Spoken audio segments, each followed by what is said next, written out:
Margaret Kimberley is a senior columnist at the Black Agenda Report. Her new book is called Prejudential, Black America and the Presidents. I held it up before. And it sounds amazing to me. I've already listened to the first, I want to say 3 chapters. I don't remember. I think I'm up to Thomas Jefferson. But it goes through each of the presidencies and really looks at how history has portrayed them and what effect those presidents had in anti-Blackness in this country. And I think that's the thing. And she is also, I know, on the board or the committee for the Black Alliance for Peace. And that's a group that I always sort of follow whenever they have things going on. So anyway, without further ado, we're going to meet Margaret Kimberley. Hello. Hi. How are you? Good. How are you? Good. I have to, before we talk about my book, I want to show you something because I was having a conversation in defense of Julian Assange. That is lovely. And I think that's a great place to start because as you have obviously, first, let us start by just saying you're an absolute badass. Yeah. Really grateful that you just basically have 0 Fs to give, which is really what we need. There's just so much of it. When you hear, especially the liberals talk about, decorum, it's so important. You have to make us feel good. Yeah, but we're starving and we're dying and we don't exactly have time for that right now. Yeah. So I don't think that people really understand just how powerful of an influence the corporate media really is and how it, as Noam Chomsky says, they are, it's manufacturing consent and they're still doing it today. And it's probably as bad as it's ever been now because we do have technology. We have ability to communicate with one another. But I think the powers that be are starting to lose their grip a little bit. What do you think about that? Oh, I think you're absolutely right. I think the corporate media is less and less connected to reality. If you read, and it's sad to me, it makes me sad and angry, if people want to be well informed, so you read the newspaper, you read the New York Times, the Washington Post, or watch CNN, and you still don't know anything. Basically, all you know are the lies the establishment wants to communicate. So you pick any issue, especially foreign policy, it's particularly bad. Yeah. You don't know that unless you know who to follow on social media. You don't know that in all likelihood, the last chemical attack in Syria was faked by America's proxies. Because the inspectors who went there said, no, we don't agree with this. There are 3 whistleblowers, but they never tell you about them. They never tell you any number of things about now the latest boogeyman is China. Everything is about the Uyghurs and I'm sorry, 90% of what we're told is an absolute lie. And it's becoming more and more easy to just say that and prove that these stories of concentration camp are made up out of whole cloth. So no, we have them. They're just here. They're just here. We have people that are coming here in them. Yeah, we have. Yes, we do. We have an immigration, a privately operated immigration detention system. Oh yeah. 2 million Americans. We're the ones with the camps. And Margaret, how about that? I mean, they to Trump this, Trump that, and everything that his presidency was doing. And they don't ever claim that about Obama doing it. Now the kids in cages has accelerated to such a level because they're not paying attention to it anymore. But yet they're praising Biden. I know you spoke about that. It's like the media propaganda pushing Biden has been so distorted. Would you talk about that? Sure. Because speaking of immigration, by the way, Obama was the deporter in chief. He deported, despite Trump's rhetoric about building a wall and making Mexico pay for it and blah, blah, blah. Obama is the one who deported more people during his first term in office than Trump ever did. But Wednesday, my Black Agenda Report column is about it's about this pro-Biden propaganda. We keep being told that the child poverty rate is going to be cut in half with this stimulus bill. And that's just not true. It could be cut in half if the minimum wage were raised and if these various programs all became permanent and were strengthened. These are one-time payments. I'm glad people are getting them. But the 2,000, and people in other countries are getting continuing payments during COVID, the people who've lost their jobs. They're being supported throughout this horrendous time. We get one stimulus here and another stimulus there, and this one is supposed to be 2,000, but they subtract 600, it's really 1,400, and then try to snow you with this cutting child poverty in half, which makes it sound much, and he's transformational, he's another FDR. No, no, and no. None of those things are true. And when you talk about raining or raining money down, was that what the words that they used? That he's like showering us. He's showering us with money. I mean, how unbelievably patronizing can you possibly be?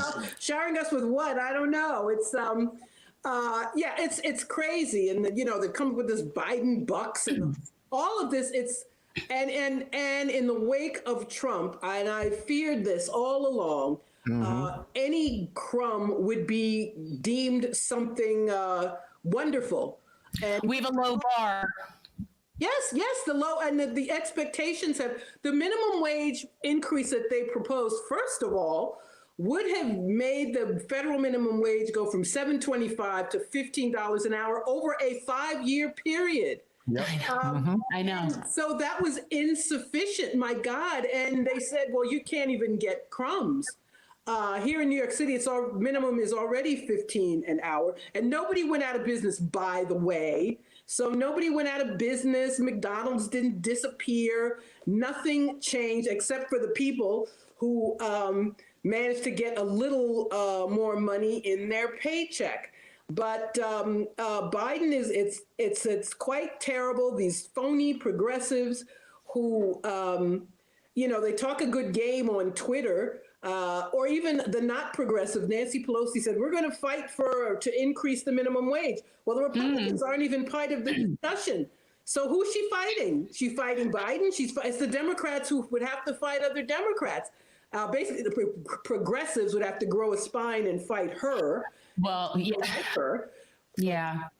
I do think it's really just a question of corporate versus non-corporate. I think that if there was an uprising on the political right where they basically swore off corporate money as well, you would see the same problem essentially happening over there. There would be this deterrent from ever exercising, an opinion, if you will, that can challenge corporatocracy. And I think that probably more than anything else is the biggest dividing line. And I think I don't necessarily think, the squad and, the progressive contingency of people led by like Katie Porter, Ro Khanna and the like are bad people. I just think that I do think that they fear the power of the corporate media and the hell that would rain down on them if they ever challenge the establishment. I do think that there is that fear. How do you see it as far as their perspective and why they're not challenging power? Why our non-corporate candidates aren't doing more. And I'm not one who says this is just something that people are talking about. I actually think they're, it's not on them completely, but.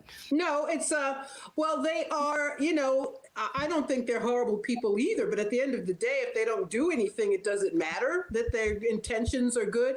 I think they aren't fighters. They would have to fight their own. Exactly. They're not leading. They're not leaders, even though they're on the right side of policy. They're not motivated to actually take the lead. And I think both of those things were required. I actually was listening to an interview you did. I don't know. It was within the past couple of months. It's been since the January 6th incident.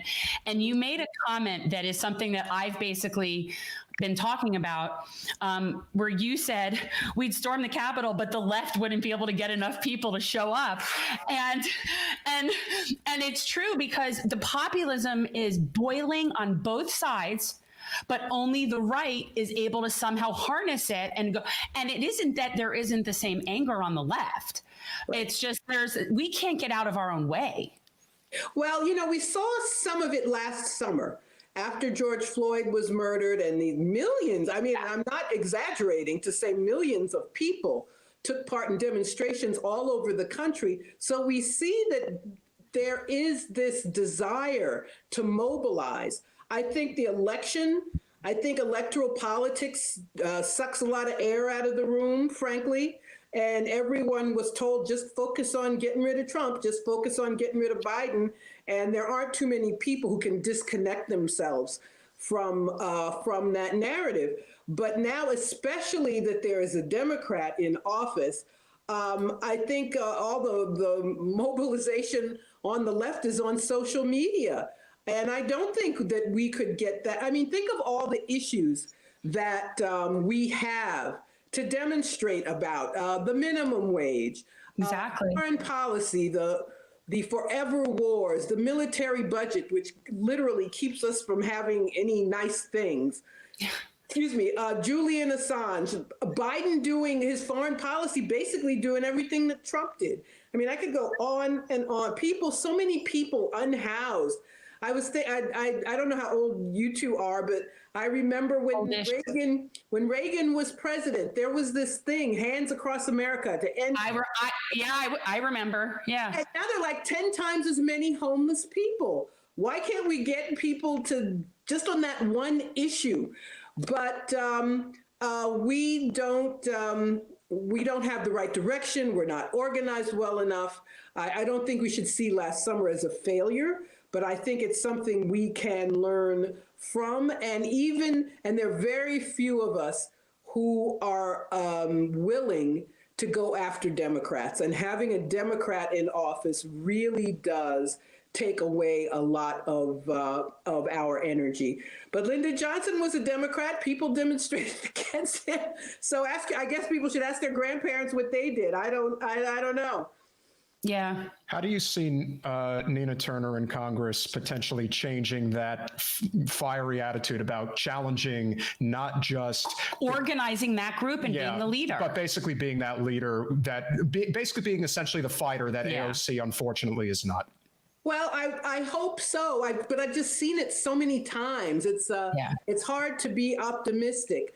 I think the progressives I think they would do more if it were easy, but it's not going to be easy. The Democratic Party leadership are conservative people, and they are not going to step aside. We talked about corporatocracy and people getting corporate money. Why do you think they get corporate money? They get it because they promise they're not going to do anything. Yeah. But you would have to have a cohort of people who were revolutionary and willing to go against their own party, willing to create a political crisis. All we needed to get the minimum wage into the stimulus would have been, if I think it's 6 or 7 people had said, we're not voting for it. Instead of pointing fingers at Joe Manchin and saying he's the boogeyman, do the same thing. We're not voting for it if you don't put in what we want. But that would require apparently more strength than any of them really have. So I hope that Nina Turner or someone else whose name we may not even know yet will come to Congress and really be that revolutionary figure, or figures. The more it only takes one. Only takes one. And I think if one person would speak up, if one person would defy the leadership, I think that would give courage to the others. But I get the feeling they all look at each other and expect somebody to step up. So. Yeah. Well, it's funny. I'm not usually big on faces on currency in general. I just don't like it. But it's like in 100 years, they're be Nina Turner on like a $20 bill. You know what I'm saying? Like if that changed. Well, look, I've got to maintain a positive attitude about it. I really do. But I wanted to get into something that is very important to me and not enough people talk about, which is the Black agenda and what that is. And if you would, and I'm just so you know, I do understand this. I spend a lot of time like researching on this, but I'm sure you will explain it infinitely better than me, and it will definitely sound better coming from you. Explain the idea of what self-determination is, and how that to me is at the core of how this needs to be handled, and going forward, and what that really means. And I know that's kind of deep, but I really think that that's the basis of what needs to happen to solve the problem, you know? Yeah, well, self-determination, it's we had that. We've seen it before. We often, all the time, we hear about the civil rights movement. We hear about Martin Luther King on his birthday, although everyone hated him when he was still alive. But that's part of self-determination. Exercising self-determination is not caring if you are, if the New York Times speaks well of you. Not caring if the party you go with hates you most of the time. That is part of self-determination. It is a people, in this case, Black people, deciding what we need for ourselves and mobilizing to make those demands. During the civil rights movement, that's what happened. All these things, and not just the civil rights legislation, not just the Civil Rights Act and the Voting Rights Act, but Medicare, Medicaid, we would never have had them without this movement. And people stayed in movement for years, and they made demands knowing that political leadership did not want to meet them, and they didn't care, and they made them anyway, and they were outsiders, and they were content to be outsiders. But what happened is the system quickly learned, well, let's bring a few people inside. So now we talk about how many Black people have been elected to Congress. Right. People are co-opted, and a lot of that energy dissipated. But, the Black example of self-determination is the Black Panthers program of demands, many of which you could still speak of today. So many of those things have not changed or not changed enough. It's us deciding for ourselves what we need and then making those demands accordingly without apology, knowing we won't be liked, knowing that the people we vote for, wish we would go away. Working outside of the electoral system, starting a new party. It can manifest in any number of ways, but that's why we have these progressives who get into office and then don't accomplish anything, because they are not talking about self-determination for their politics. They are hoping to change a system which does not want to change. Yeah, I was like, I had this thought the other day that I'm very much certain that it is the responsibility of white people to teach white people what our problems are, that it's not Black people's responsibility to tell us that we have issues. But I think on the other end of it, I think it's a completely Black issue as to what reparations mean going forward, what that looks like. I mean, obviously there are many of us that wish we could undo things that were done. But obviously that's not feasible. And so I think it needs to be within the Black communities. Like, that should be their job to determine. When I hear self-determination, I see that as like, okay, how do we go forward? What is the best way to serve this going forward? So that's what I would ask. Well, I think it's upon us to just do what we know is right for us. And it's up to others to be supportive. There's this term white allies, which is a terrible term, but it's the thinking behind it is important. And that is to be supportive of justice. And you mentioned reparations as an example. I think it's pretty simple. There were 200 years of unpaid labor, legal segregation, legal Jim Crow, legal redlining, Black veterans being cheated out of their GI Bill benefits, people having their land stolen. And it's not the distant, mists of time either. Right now, today, cities that have a larger Black population have higher property tax rates than white communities do. So we're talking about injustices that were legal over a long time, and you can quantify how much money that would be. And we can't worry about, Barack Obama, who should just, be an ex-president and get paid to make speeches and go away. He should go away. I wanted it, but, I thought there'd be resentment. I'm like, well, there'll still be resentment. There's always resentment when people speak up and assert their rights, especially Black people. So he didn't say anything when he was president. He should go away now. But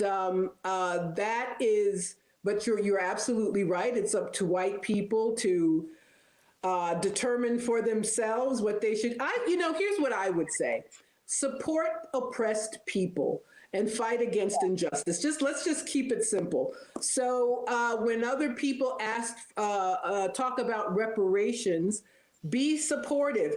Prison abolition or police abolition, just be supportive. If you have questions, you can ask them. But I would say support what is right. Support the oppressed.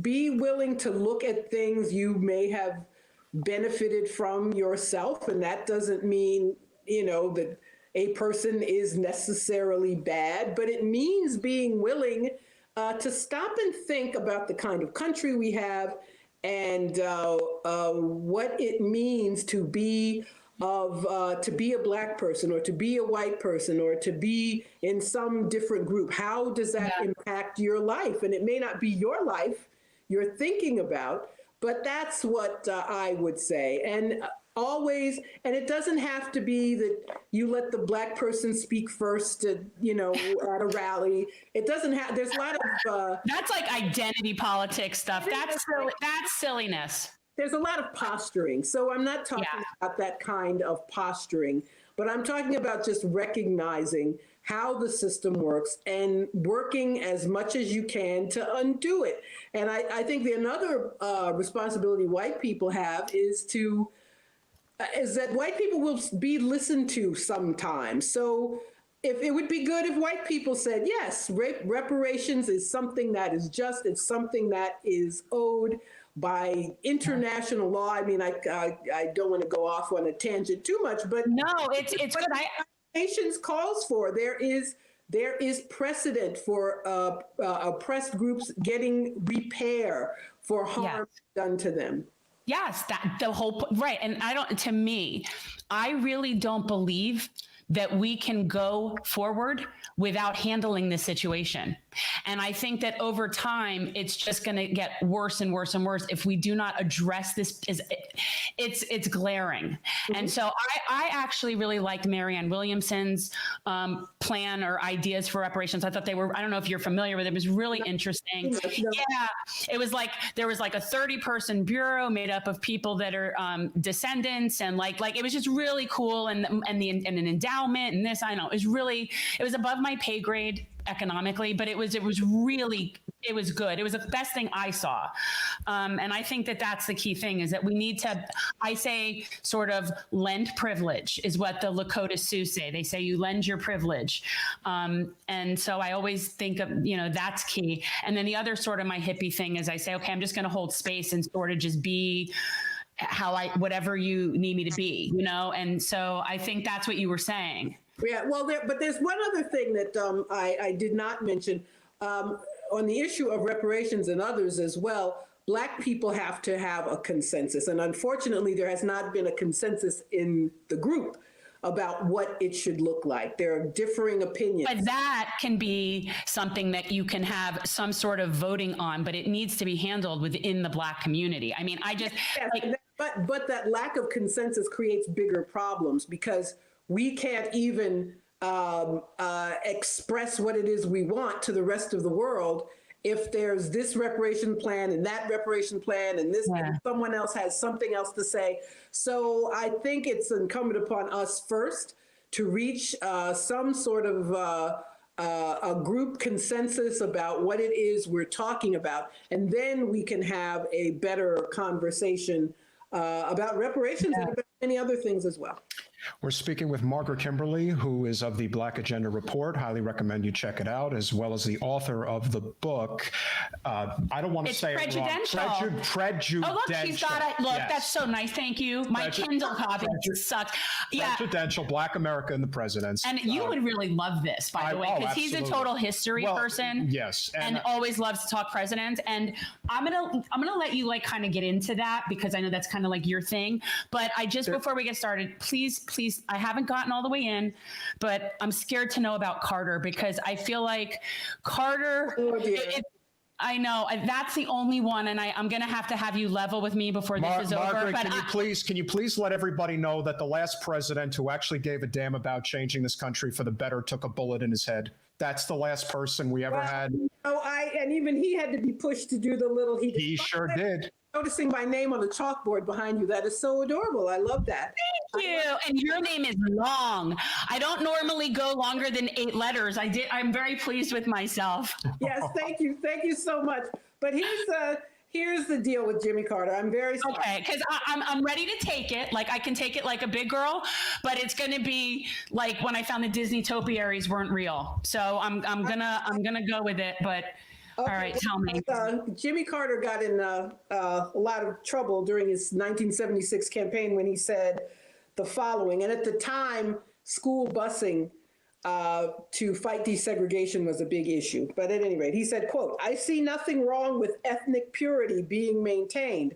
I would not force racial integration of a neighborhood by government action," unquote. Now, but he's not the only one who said things like that. So did Joe Biden.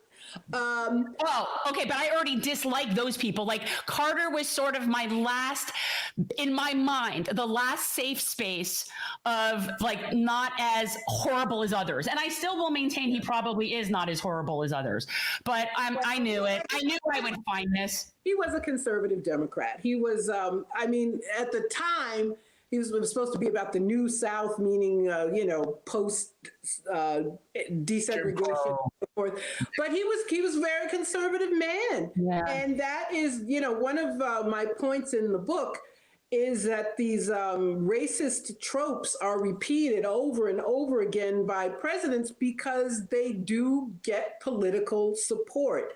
Nobody suffers from being a racist, especially anti-Black racism. So yeah. Jimmy Carter he said something else about alien groups. The government ought not to take as a major purpose the intrusion of alien groups into a neighborhood, simply to establish their intrusion.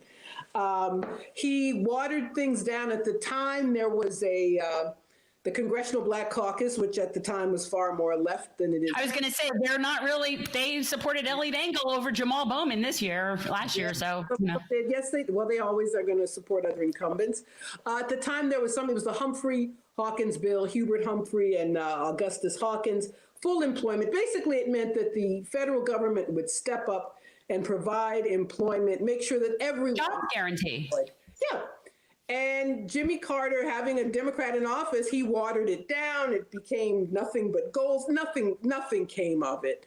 So I'm sorry. I guess now he's building houses for a habit. I was going to say post-presidency, he's still definitely post-presidency. I'd still say he's the best. I think he's definitely. Yes, he did. He's criticized Israel. He builds houses for homeless people, and he doesn't give speeches and get paid $500,000. So yes. There you go. But, okay. But we have a system. It's foundational. 10 of the first 12 presidents were slaveholders, and that tells you that it was not incidental. That at that time, that was the route to wealth. It was the route to political prominence. There are these few bright, shining moments of Reconstruction. But the North didn't have the guts to keep fighting the South and defend Black people. And again, after the civil rights movement of the 1960s, early 70s, same thing.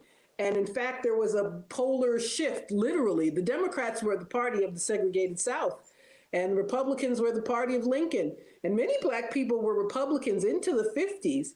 But the civil rights movement changed all that. Now the Republicans are the most white people still vote. The last Democrat to get a majority of white votes was Lyndon Johnson in 1964. We are, of course, speaking with Margaret Kimberley, who of the Black Agenda Report, author of Prejudential, the Black America and the Presidents. Very important. Highly recommend you check it out. Before we dive headfirst into, obviously, the very important parts of the book, I think it's important that people understand a couple of key talking points. I do think that you have certain people in media in particular who are using what I would call they're playing on people's sympathies, if you will. And that could be done on both sides. Two people in particular that come to mind for me would be Joy-Ann Reid on the left and Candace Owens on the right. And I'm curious as to your perspective as to... She looks like she's going to retch. Yeah, well, but they... I feel like retching, and I'm just, I need a sip of water. Go ahead. Yeah, and then, well, naturally, you have these two... Here's the best way that I can describe this from my perspective. I think that there is always this deeply rooted concern in corporate media of what do the white suburbanites think about X, Y, and Z. It's really what they give a damn about, and that, in a sense, is what gets put out there on MSNBC, CNN, and Fox News. So anytime you're thinking about, the message that's being conveyed, I always look at it this way. If the voices on the left that are being amplified to basically talk about the Black agenda are people like Joy-Ann Reid and Bakari Sellers instead of Nina Turner and Dr. Cornel West, I think that in itself speaks volumes as to where things are. And then, of course, when you look at somebody like a Candace Owens, I try not to. She's a lot more transparent in the fact that what horrible. she's doing is a grift. I think it's pretty obvious to people. And so I'm curious from your perspective, because I really do think what just happened with Majad Padalin, the Brooklyn Dad guy, and who's basically been outed as a total Democratic hack, and was just doing it for clicks and money. Yeah. I think that what's going to ultimately happen is I think a lot of other people are going to get exposed, but I think it's important to talk about what happens in the Black community when the false prophets are the ones who are getting the microphone and are basically are keeping them subjugated the way that they've been for decades and decades, and not allowing the voices that really are going to tell them how to think like Fred Hampton, how to think like Malcolm X, and how to think like Dr. King. Those are voices like Nina Turner and Dr. West who are never given the platform that they really need. So I'm curious from your perspective what your thoughts are on those false prophets on the left versus the right. About Joy-Ann Reid and Candace Owens. That's what he wants to know. And I'd rather talk about Joy-Ann Reid because Candace Owens is, most Black people hate her. We'll just seconds on her. No Black person listens to her. She's there. There's always someone like her who gets prominence, money, book deals by espousing views that other Black people hate. So that's all I have to say about her. Joy-Ann Reid's more problematic. She's we've talked about the corporate media. MSNBC I think is more dangerous than Fox News because it gives the impression of being progressive when it is not. It's like the Democrats' channel. And, when Trump was president, it was so easy. It was like shooting fish in a barrel. You could always oppose something he wanted. But speaking of Julian Assange, you should look for this video of Joy-Ann Reid and Melissa Harris Perry on MSNBC. And it was, it wasn't Assange, it was Edward Snowden. And around that time, they went, Melissa Harris Perry talked about how Snowden should turn himself in. And they both interviewed, what is his name? The gentleman from Iceland. I can see his face. Sigurdsson. What is the man's name? Anyway, none of us can remember. Sakarzian or something like that, I think. What is the WikiLeaks man? This is terrible. Whoever's watching right now, if you know the WikiLeaks guy from Scandinavia, definitely put it in the chat. That would be great. They interviewed him, and it was quite awful. So their allegiance is to the Democratic Party elites, to neoliberalism, to imperialism.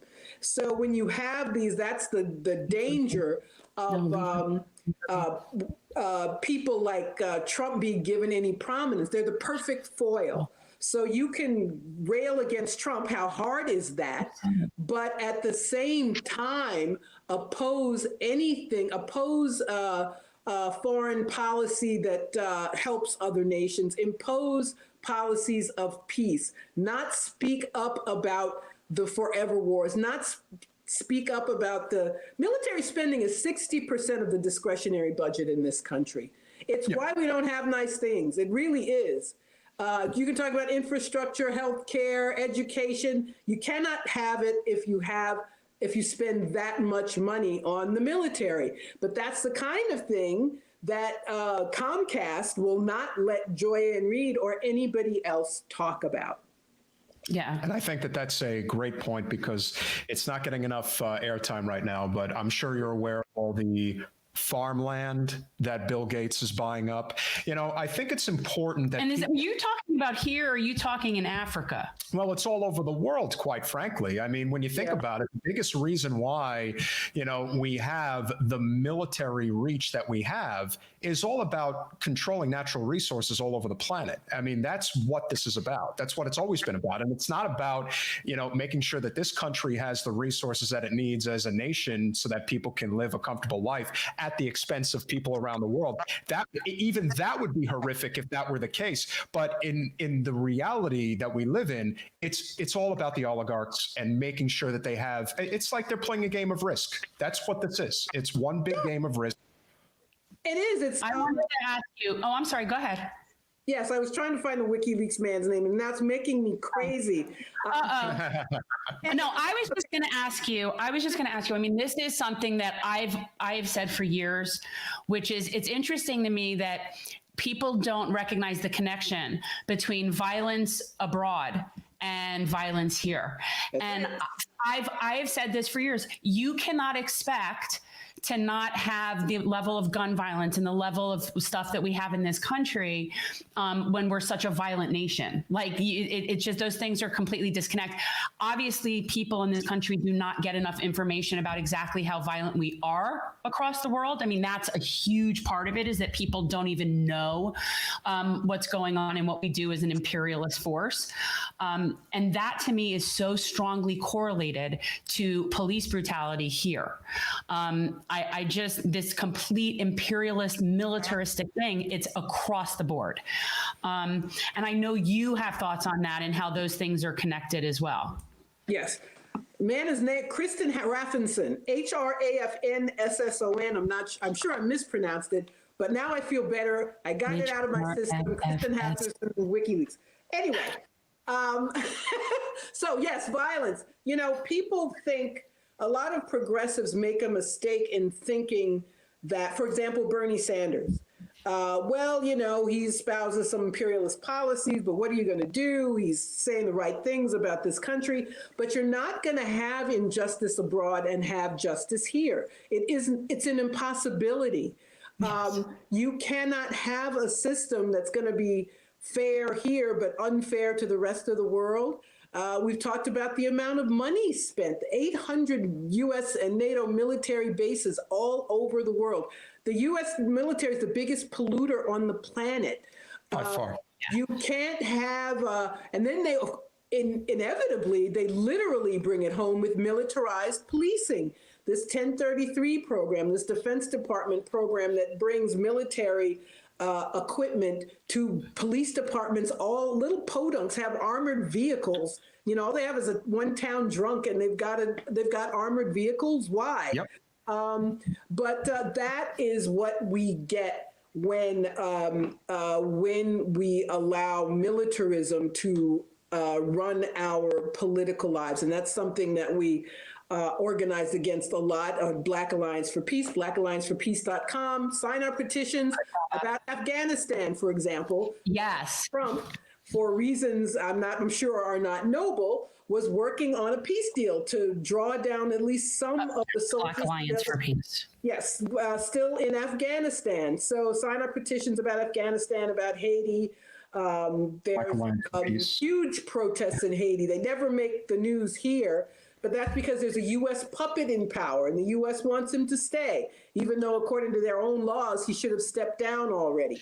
So these are the kinds of things. The U.S. can't impose sanctions against Venezuela, Syria, Iran, Cuba, Nicaragua. I'm sure I'm leaving countries out, which deprive those countries of money, which punish any country that want to defy the United States. So people who live in Iran can't get cancer treatment. People in Venezuela, they can't sell their own oil. People are going hungry. People are going without medicine. You cannot allow those things to happen and expect to have a good country here. If the U.S. feels it can be an occupier all over the world, then the police here feel they can be an occupier in every city and town. Margaret, can you just check your audio and see if it might be able to go up just a little bit? We're hearing that it's a little uneven, so we want to make sure we're Does it help if I just sit closer? Yeah. iPad. I've had a computer problem. I'll just talk louder. Does it help? No, when you moved closer, it was better. No, I mean, it's better. You sound great. That's why she's through an iPad. That's why, people. That's why. I had a computer issue, so this is this is what I had. So I'll sit closer. I'll speak up. No, that's good. That's good. Okay. I do think that we talk a lot about I really do think that a lot of the prejudicial issues that we deal with in this country are meant to divide us, because I think a lot of people are starting to catch on as to who's really screwing them, quite frankly. Mm-hmm. And it's just, I think, a matter of time before people really start to figure it out in droves. And once that happens, I do think that there's going to be, I don't know what it's going to be like in this country, because we saw what it's like in France, for example. All the cars come with yellow vests. I don't think it's going to be that way in this country. In fact, I think if it does happen in this country, I think it's going to be violent. But maybe that's how it has to be. I'm not sure. I think it's very important now to talk about your book and to talk about the history of what Black America has been. I do think an important thing that I know you probably know very well is that when you think about the civil rights movement and you think about what was that I would say, seminal moment where it didn't become a dog whistle anymore. It became, we're going full in on this. For those people who've never heard Ronald Reagan's speech at the 1964 Republican Convention, I highly recommend you listen to it, because that is essentially when the fire was stoked. And it's been that way for, I guess, close to 60 years now. And that's a long time. That's 2 generations, but it's pretty significant. But I would love for you to talk about all the machinations that have taken place, like you said, with the exception of the, no pun intended, the Addams family, all of the founding fathers, and obviously leading up to, I guess, President Fillmore. Again, of course, somebody who's from the North, everybody was a slave owner, and some of them were horrific advocates of slavery. Probably no one was a more horrific advocate for slavery than Andrew Jackson, who, of course, has one of the most checkered presidencies in our history, because there were things he did that were good, and then, of course, there were things that he did were just downright crimes against humanity. There's no way of getting around it. So obviously would love for you to, start from the beginning. And, this is a lesson. This is a lesson for all of us to really understand, how we come to the present day and understanding the Black agenda. Yes. Well, the racism is the issue. Anti-Black racism in particular is one of the things that keeps people divided, that keeps many white people from fighting for their rights, from fighting for justice. As I said, the first 10 of the first 12 presidents were slaveholders. George Washington, as an example, the first capital was New York. Washington was inaugurated in New York City. Then they moved it further south to Philadelphia. Then they moved it south further again and built a new city on a swamp. Now, why do you need to build a new city? It's very simple. You have to have a city that's squeezed in between Maryland and Virginia, safely within those states that depended on slave holding. Washington had a problem in Philadelphia. There was a law there that any enslaved person who was in Pennsylvania for more than 6 months could sue for their freedom. So what did Washington do? With he and Martha owned more than 200 people, he made sure none of them stayed in the state for 6 months. So he rotated them. So he'd have servants in Philly for a certain number of months, send them back to Mount Vernon to make sure that none of them could sue for their freedom. One young woman managed to escape. He and his wife managed to escape all the way to New Hampshire. They went to great lengths to try to get her back. And that is the story over and over again. But slaveholding was the route to wealth and influence. So it's not coincidental that these prominent people were slaveholders. Now, Andrew Jackson, people ask me who I think the worst president was. I always say Andrew Jackson. He was the one who ethnically cleansed the Southeast of the indigenous people to make sure that the plantation economy took hold there. So there's a Jacksonville, Florida, and a Jackson, Mississippi, and a Jackson wherever the hell else to celebrate this genocide there. And he's on the $20 bill, and people, Harriet Tubman to replace him. I don't think Harriet Tubman's honored by being on the money, frankly. But I'm not big on people on money. I said that before. I just don't see why we need people on our money. No, I don't either. But maybe if there's a revolution, we can put Harriet Tubman on the money. But in the meantime, no. And then we have, but this issue of slavery was never fully resolved. There were all sorts of compromises the North always made to the South, by the way. And Lincoln becomes president, and the Republican Party was founded to stop the spread of slavery, not to be abolitionists. But Lincoln his hand was forced when enslaved people, always fled to Union lines, always supported the Union, and it became a war against slavery.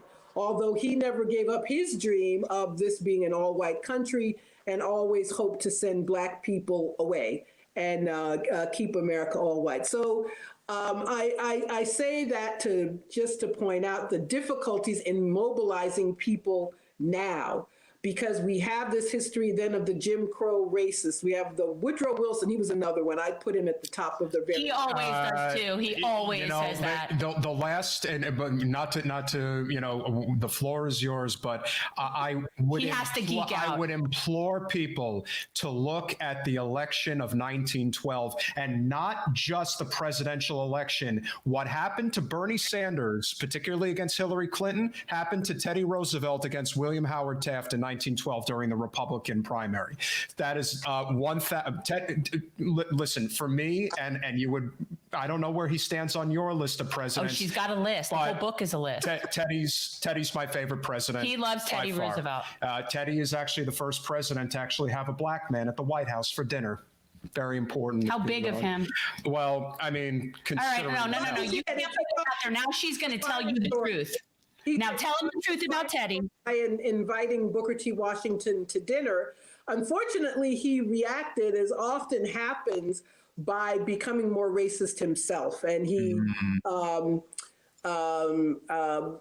is the word for, court-martialed a unit of Black soldiers who were falsely accused of murder, but didn't make the announcement until after Election Day, because at the time, Black people were Republicans. And so those Black men in the North who could voted Republican and helped the Republicans in that congressional race. So that's where Roosevelt becomes problematic. And his announcement that he wouldn't run again, he sort of messed things up himself. But at any rate, so Woodrow Wilson, it was a three-way race between Taft and Roosevelt and Woodrow Wilson. Black people were angry with Roosevelt because of what he did in 1906 with this Black regiment. And some of them went out on a limb and endorsed this Democrat Woodrow Wilson, only to put this arch segregationist in the White House who screamed birth of a nation, among other things, who segregated the federal workforce, among other things. And so it's a litany of Black people, and this is where self-determination comes in. Every 4 years, trying to figure out who's the best or who's just the least worst. And we end up now with this situation where Black people are the poorest in the country. Half of the people in jail are Black. We're most likely to be living low-wage workers.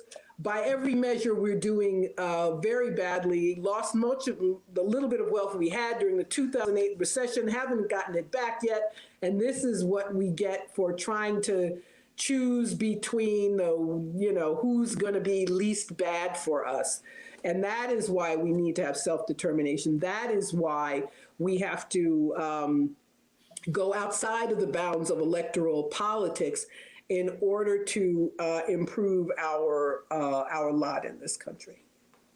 I do think that there is a growing sense that that's how it has to happen, that we have to do nonpartisan efforts by bringing people together on a multitude of levels. Down here, the Sunrise Movement really did an amazing job helping out a number of candidates, non-corporate candidates specifically. But the fact that that energy is there, I have no doubt, can really grow into something. I got to tell you, I think what turns people off probably more than anything else in politics is having to determine if you're a Democrat or a Republican.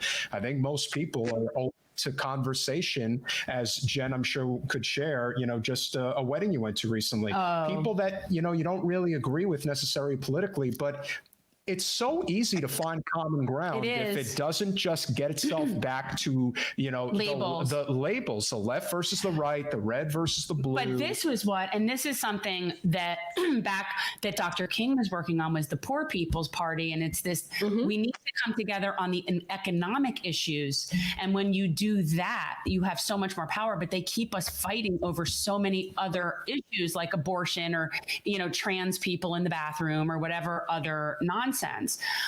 But yeah, if poor people all came together, they can't have that. And I do think that's, again, a lot of people don't ever talk about why was Martin assassinated? Why was Malcolm assassinated? Why was Bobby assassinated? 1968, I still think, is one of the most important years in our history. And understanding all the things that came together that year, whether it was... He thinks this should be a book, by the way. I think it should be. I want to make a movie. I want to make a movie about it, and I want Oliver Stone to make it. So I think that I'm there. I bought my ticket. But I love it. You're absolutely right. King was, the civil rights legislation had been passed, but King was talking about economics. He was talking about the Vietnam War. He was assassinated a year to the day after he broke with Lyndon Johnson and condemned the Vietnam War. And that is why he was shot. And that's what keeps people from coming together now. The Democrats and Republicans, I've often said it's like professional wrestling. They're like fake heroes and fake villains. It's like a wrestling tag team. So Democrats were in office in 2009. The last time the minimum wage went up, they increased it by 70 cents. So they will speak about some issues. We couldn't get a public option, No public option. And that's what happens when they're in power. And of course, when somebody like Trump is in, who I've said jokingly, he was a Democratic Party plant, that they put him in so that they could get away with Pied Piper. That was the Pied Piper strategy. It certainly was. It was anyway. That was it. Yes, he's a better candidate because I'll certainly said Queen Hillary's smart. Oh no. Don't talk negatively about me. Believe me when I tell you, I totally was not a plant. I totally did it on my own. Believe me. And right now, you know what we're doing? We know what we're doing. We're taking all the money away from the GOP. They're giving it to me. And I may or may not run again. I haven't decided yet. Got a lot of time. We can really determine. And listen, I love the blacks. They're really great people. A lot of them voted for me. Believe me when I tell you, they're going to vote for me in even bigger, incredible numbers in 2024 because I'm different. I'm a total outsider. I'm totally not part of the elites. I'm a really great guy, really special guy. Believe me. Go. Thank you. That's one of the best Trump impersonations I've ever. But I've lost my train of thought. He did need that. But the truth is, he was hated because he didn't protect the system properly. He didn't cover it. He made it very clear. We were in Syria for the oil. With it for their oil. And it's like, you can't say that. He said it. It's like, oh yeah. And the great thing about it, and this is the thing, the only thing I could say about Trump is that I just wish he gave a damn just a little bit. He is the definition of a textbook narcissist in every sense of the word. Yes. He's thin-skinned as anybody I've ever seen. And unfortunately, that's what happens with rich people who didn't make it on their own. He inherited it from his father, and yes, he's just not very smart, and he can't get out of his own way. So and he always has to talk about how smart he is. Exactly, and that's what stupid people do. Yes, and I think COVID did him in. I think if it weren't for COVID, he could have won again. I really do, because we forget about the way the Electoral College works. Lest we forget, most people did not vote for him in 2016, but I think. The Democrats gambled with Biden, but people were sick enough of Trump that it actually, and they got enough of their people out to defeat him. But going back to what we talked about, general strike or yellow vests, it's hard to do in a country that is basically so conservative. I'm not going to say it couldn't happen. I believe in being an optimist, and I think the protests of last summer show that there are millions of people who want something different, but the duopoly tag team keeps everything from happening. So now what do you see? You see these Democrats on Twitter saying, I want to fight for a minimum wage. Well, you're going to fight your own party?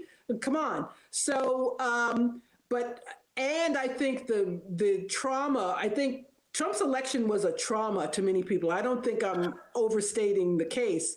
Oh, they were deranged. They were deranged about him. And so people are unwilling. I think it's made people even more afraid, even those who know that the Democrats are inadequate at the very least, that they are corrupt, and that they're both corporate parties, as we said before. So you can't have two parties who what does Nancy Pelosi always say when she's criticized? I raise a lot of money.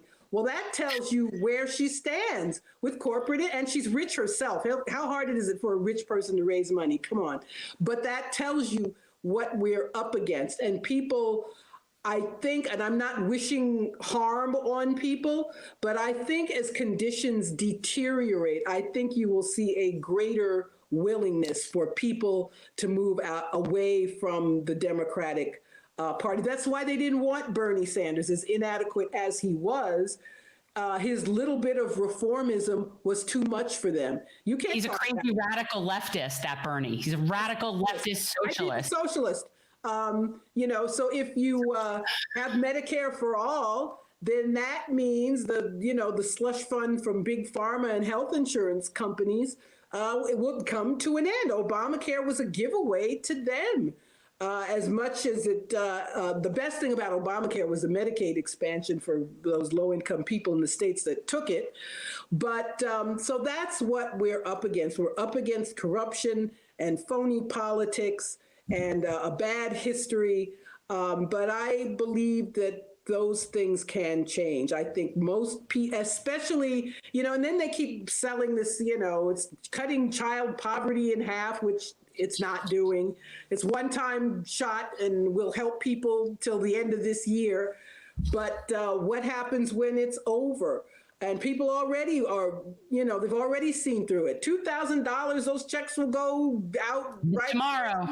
Now it's 2,000 minus 600, and people will come on, man. No, you don't do Joe great. Come on, man. No, you don't do Joe great.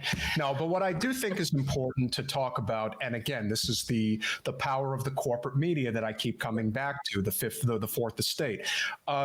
no one is talking about the fact that not only are 17 million, possibly more people are not going to get their $1,400 check. It doesn't make any sense because if you are in a certain income bracket, it's going to get taxed back anyway. So the fact that they're cutting off their nose to spite their face makes no sense. And again, they were only negotiating against the corporate donors, not against the GOP. But what I don't think is getting talked about enough is the amount of debt that tens of millions of people are in right now, and they are going to allow. This is the poison pill of the $1.9 trillion stimulus. There is a poison pill within the bill that allows the garnishment of the $1,400 check if you owe money, and that to me is. I can't even imagine how ugly it's going to get when a lot of people are going to start to really suffer mightily, because I don't know how much longer people are going to put up with this. And that's what I'm curious from your perspective. How much longer are people going to tolerate this stuff? Well, I think, you can't fool all the people all of the time. So when people, by the way, there are people who owe months of rent. Exactly. Who have been evicted or on the verge of being evicted. So this money may help them pay part of what they owe. And these rent moratoriums don't decrease the amount. It just gives you more time and more debt to get into. So not only do you have that poison pill, you have people who are seriously in the hole, people who are already struggling. It's something we don't talk about very much, that half of American workers are low wage. This is before COVID. People, the gig economy, this it's horrible. But so people were in a bad state before COVID, and now they're in a worse condition. I think this is going to be it. I think this might do it because Biden, he doesn't have the. That's why they push the propaganda so much. It's harder for him to fool people. People are asking, why didn't he give a State of the Union? Why doesn't he give a press conference? I think it's because he's not well. I said that all last year. He's been propped up since the beginning. And their goal has always been to insert Kamala Harris. That's been their goal. That's been the Clintons' goal. That's been their goal. And they're getting her in there come hell or high water. And this is the way to do it. And I think that's a great segue to Kamala. I think that this is a very important topic to talk about because most of her support is not from the Black community.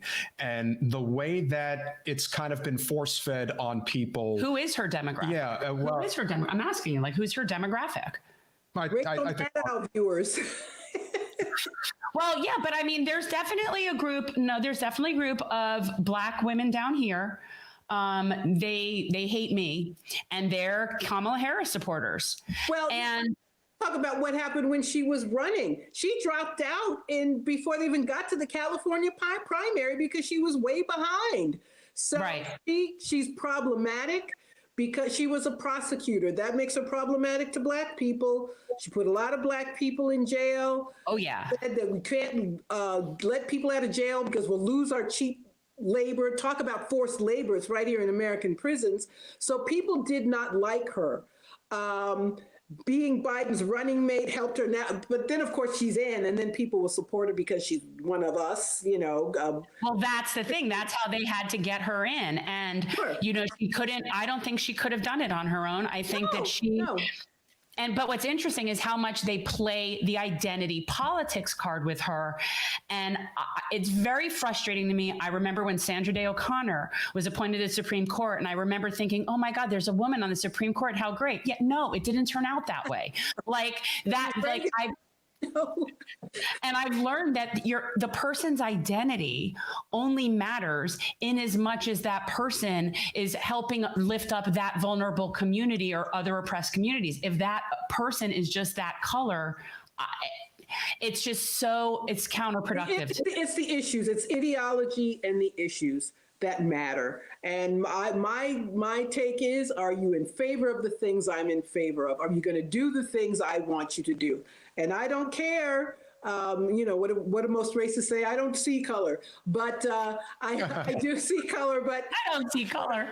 That's what I want from people in elective office. I want them to do right by the people, and the austerity, and the neoliberalism, and the imperialism. That is what I want. Who gets it for me? I don't really care. I don't care if it's a man or a woman. I don't care what color they are.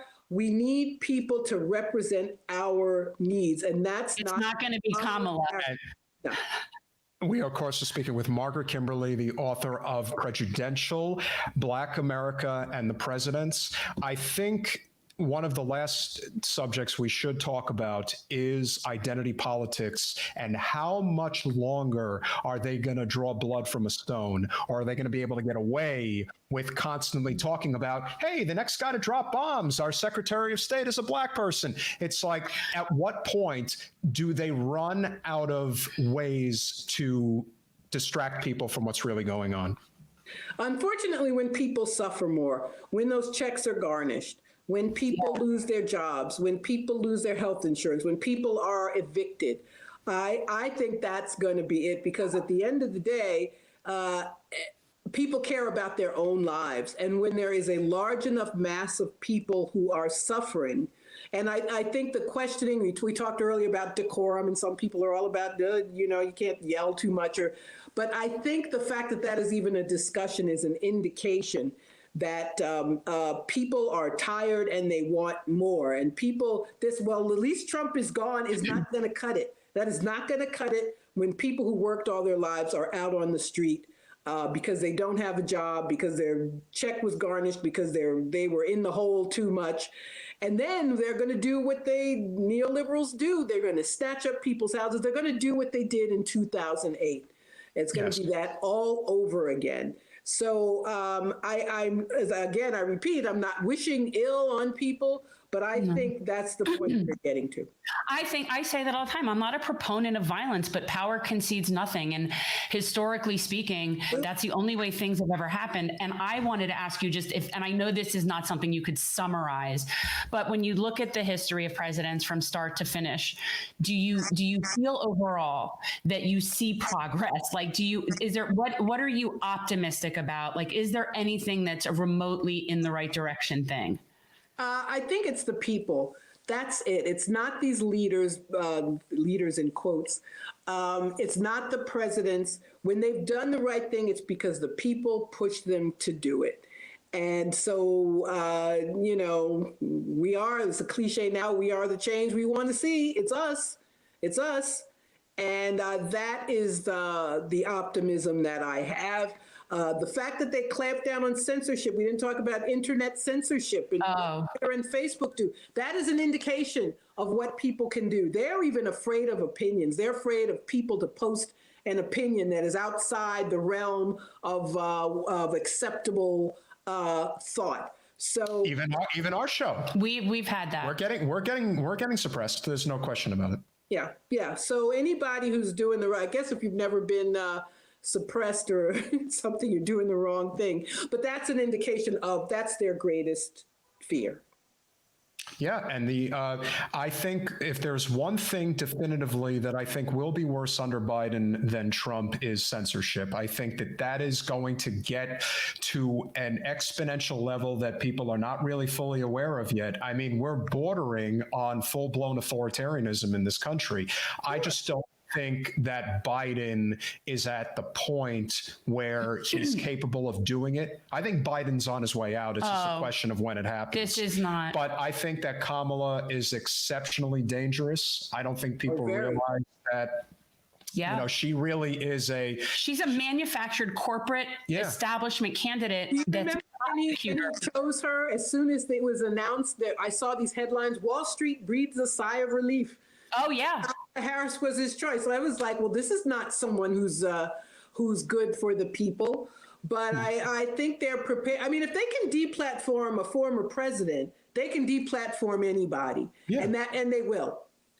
Yeah, absolutely. And that was always the biggest fear. And we were both very outspoken about, if you want to deal with Trump, you always counter bad speech with good speech. Yeah. You don't take people's ability to communicate away, because the second you do that and the second people become comfortable with it is the second you enter into the realm of what's going on with Julian Assange. It's never about anytime. And again, the K-Hive, of course, are the loudest people in the room who don't want want this telethon to free Assange to happen. They're not happy with me. But what's most interesting is that it's never about the substance of the issue. It's never about protecting the freedom of the press and protecting free speech. It's not about your constitutional rights. It's about Julian Assange pissed me off, and I'm willing to give up my rights just to feel better about myself. Well, I didn't even agree with that. That's why they smeared him. That's why he was, most people probably don't know, he was never charged with rape in Sweden. The Swedes dropped the charges right away. People don't know that. People don't know he's in prison because of the Iraq war videos, not because of this alleged hacking of the DNC and giving it to the Russians, which that's why that's another whole show, Russiagate, the Russiagate fraud. Oh, we certainly hope you will come back. Oh, yeah, no, you're going to have to come back. But I mean, Julian Assange is a huge issue to me. It's been a huge issue to me. I have a background in journalism. I cannot stress it enough that us prosecuting Julian Assange is the end of the First Amendment. And I've various constitutional issues with how can he be charged under the Espionage Act when he's not a citizen. And I've got a lot of questions.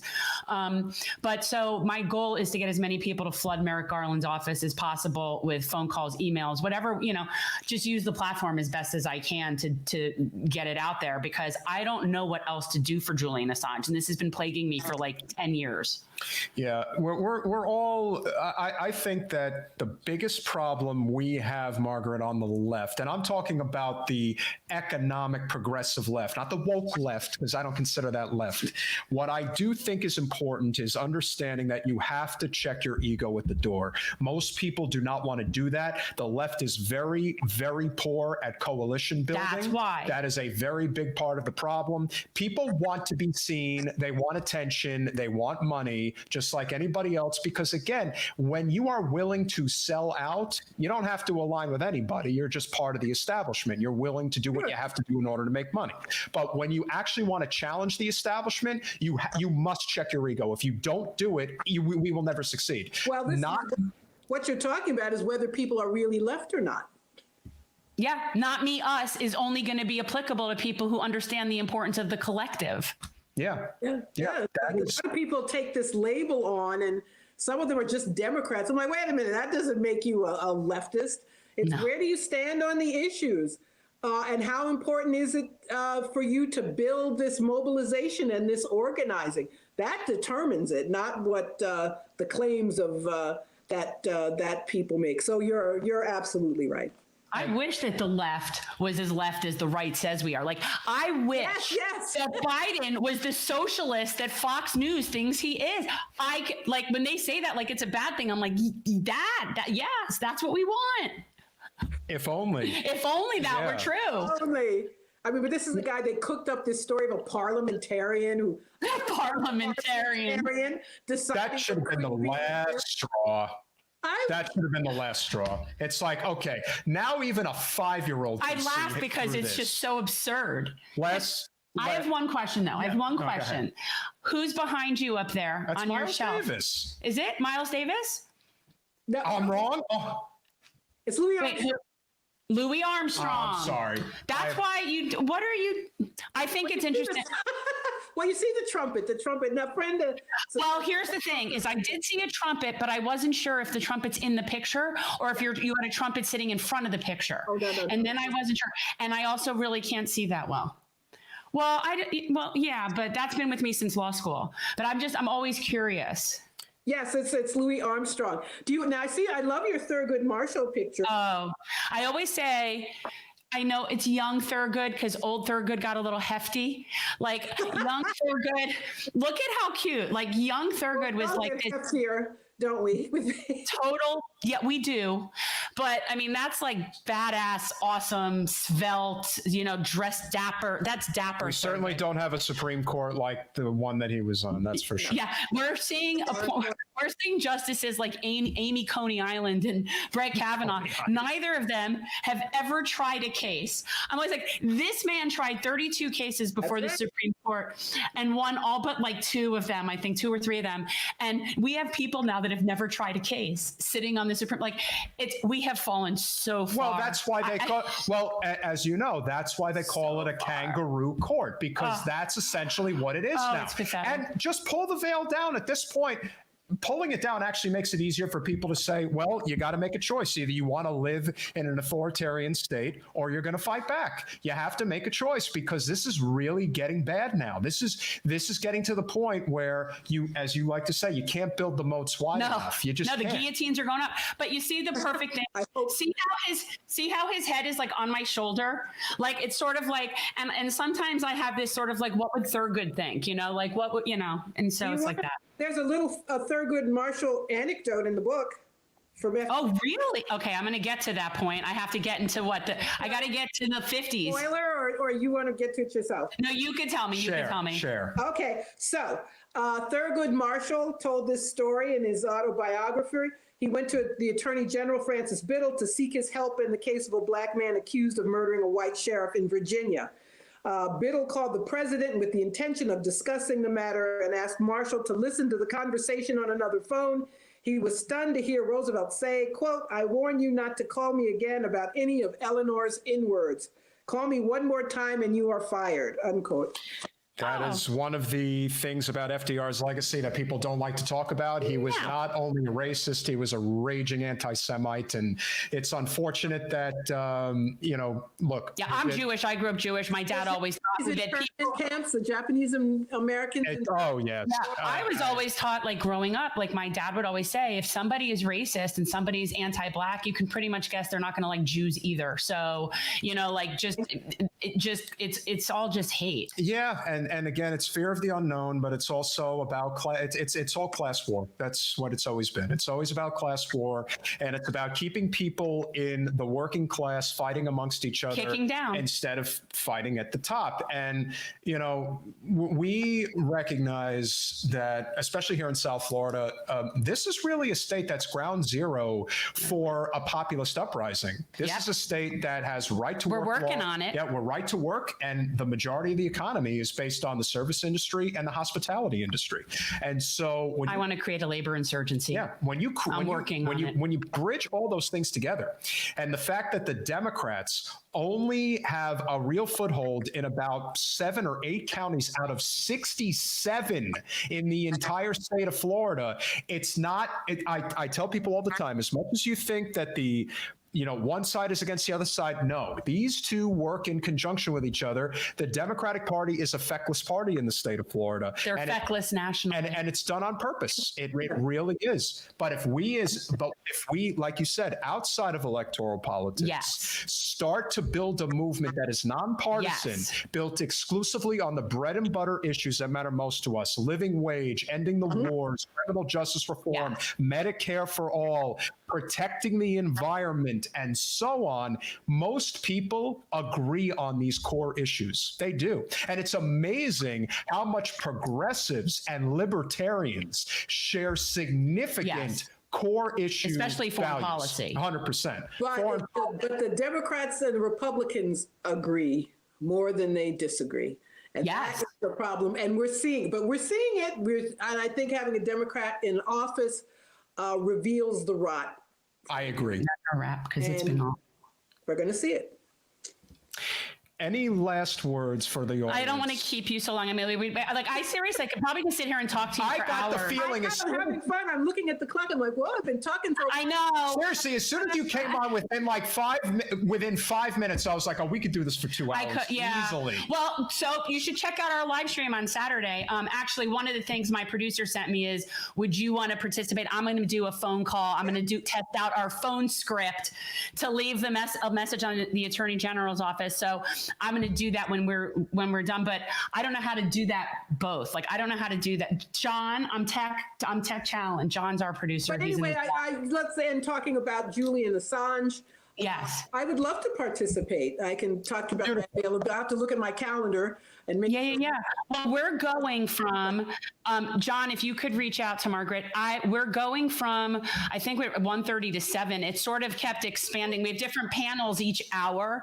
It's really cool. Well, let me ask Margaret, I know you're friendly with Dr. West. Are you friendly with Chris Hedges by any chance? Met him a couple times, not friendly. You want to get him on? Is that? No, we have him on. We have him on. And so I'm thinking that time slot might make that would be kind of cool if you could look and see what time works for me. That would be very nice. I would love that. That would be so cool. I'd love that. Wonderful. And then I could tell the K-Hive people how diverse we are now.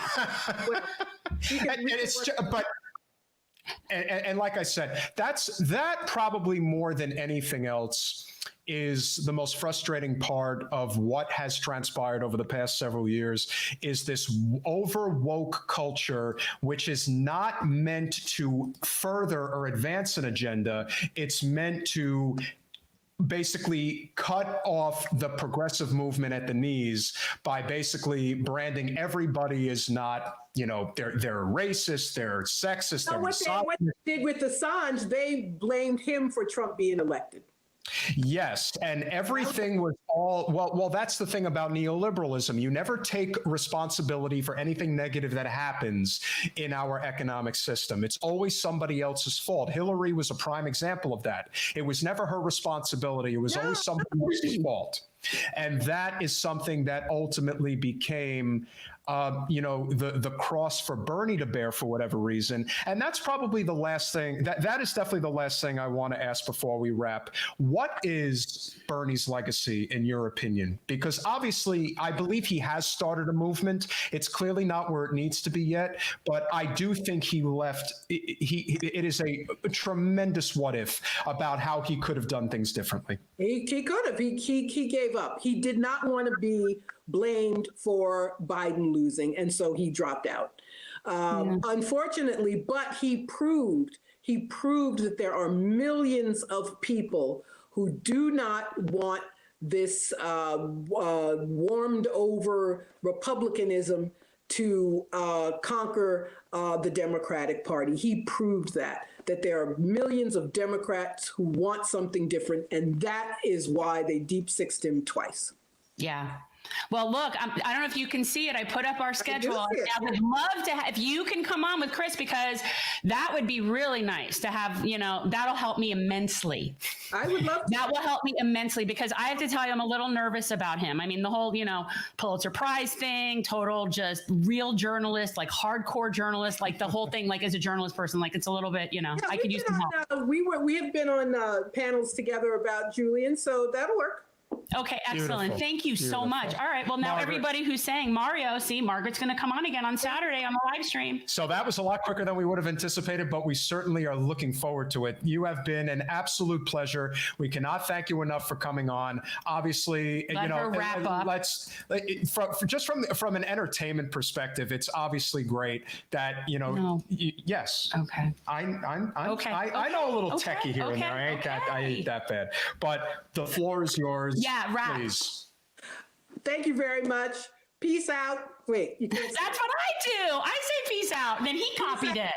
Peace out, everybody. All right. Well, now I'll see you again on Saturday, and thank you so much for that. Thank you so much, Margaret. It's been a pleasure. And remember, Prejudential, Black America and the Presidents. Check it out. Purchase. And I'd like to say the fact that it's written as essays, and it's essentially like how it's for the presidents. It's an easy thing to read, because you don't necessarily need to have the continuity. You could probably pick it up at any of the chapters and just know what's going on with any one of them. But it was very cool. I'm kindled.